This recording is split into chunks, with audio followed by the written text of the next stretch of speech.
కామారెడ్డి జిల్లా కేంద్రంలో శిశువు విక్రయం కలకలం రేగింది. కామారెడ్డి మండలం క్యాసంపల్లికి చెందిన దంపతులు రాజమణి నరసింహులకి మగబిడ్డ జన్మించాడు. అయితే ఈ నెల 19న మధ్యవర్తుల సమక్షంలో 55,000 రూపాయలకు శిశువును విక్రయించారు. ఈ క్రమంలో డబ్బులు పంచుకునే విషయంలో మధ్యవర్తులు బిడ్డను అమ్మిన వారికి మధ్య గొడవ తలెత్తింది. పక్కా సమాచారంతో రంగంలోకి దిగిన పోలీసులు శిశువును బాలల పరిరక్షణ అధికారులకు అప్పగించారు. కేసు నమోదు చేసిన పోలీసులు విచారణ చేపట్టారు.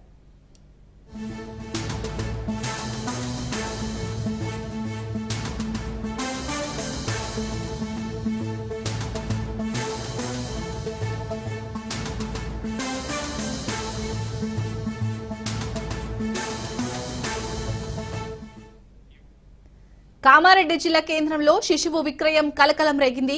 కామారెడ్డి మండలం క్యాసంపల్లికి చెందిన దంపతులు రాజమణి నరసింహులకి మగబిడ్డ జన్మించాడు. అయితే ఈ నెల 19న మధ్యవర్తుల సమక్షంలో 55,000 రూపాయలకు శిశువును విక్రయించారు.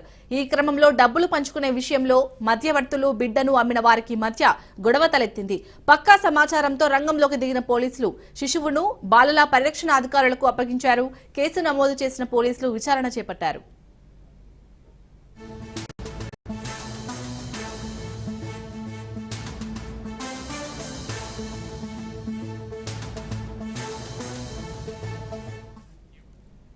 రైట్, కామారెడ్డి జిల్లా కేంద్రంలోని శిశువు విక్రయానికి సంబంధించి పూర్తి డీటెయిల్స్ మా ప్రతినిధి కిషోర్ అందిస్తారు. కిషోర్, అసలు ఆ కుటుంబ సభ్యులు ఎందుకు శిశువుని విక్రయించాలనుకుంటున్నారు? అప్డేట్స్ ఏంటి?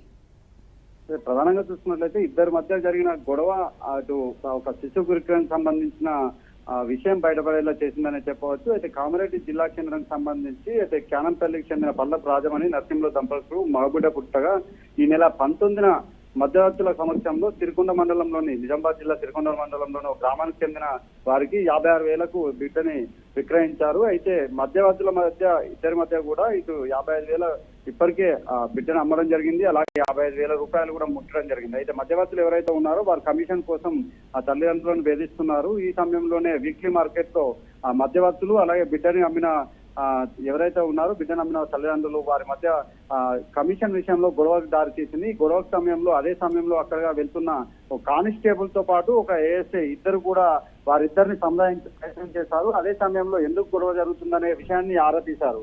అయితే ముఖ్యంగా ఈ బిడ్డ విక్రయం జరిగిన విషయం అలాగే విక్రయం జరిగిన దానికి సంబంధించిన కమిషన్ విషయంలోనే వారిద్దరి మధ్యన గొడవ జరిగినట్టు కూడా పోలీసులు దృష్టికి వచ్చింది. ఈ నేపథ్యంలోనే పూర్తి స్థాయిలో మగబిడ్డ విక్రయానికి సంబంధించి పూర్తి స్థాయిలో దర్యాప్తు చేపట్టారు. ఇప్పటికే ఆ బిడ్డను కూడా మళ్ళీ తిరిగి తల్లిదండ్రుల వద్దకు చేర్చిన పరిస్థితి మాత్రం కనిపిస్తుంది. అంతేకాకుండా బిడ్డ విక్రయించిన మధ్యవర్తులు ఎవరైతే ఉన్నారో మధ్యవర్తులు తల్లిదండ్రులు అరే కొనుగోలు చేసిన వారందరిపైన కూడా పోలీసులు కేసు నమోదు చేసుకుని దర్యాప్తు చేస్తున్నట్టు కూడా తెలుస్తుంది. అయితే చట్టపరంగా శిశువును విక్రయించడం నేరం కాబట్టి తల్లిదండ్రులపై కూడా కేసులు నమోదు చేసినట్టు కూడా తెలుస్తుంది. అంతేకాకుండా మధ్యవర్తుల పైన కూడా పోలీసులు కేసు నమోదు చేసినట్టు కూడా తెలుస్తుంది. మొత్తానికి కామారెడ్డి జిల్లా కేంద్రంలో వీక్లీ మార్కెట్ లో ఇద్దరి మధ్యలో జరిగిన గొడవ ఒక శిశువు విక్రయానికి సంబంధించిన పెద్ద విషయాన్ని కూడా బయటపడేలా చేసిందని చెప్పవచ్చు.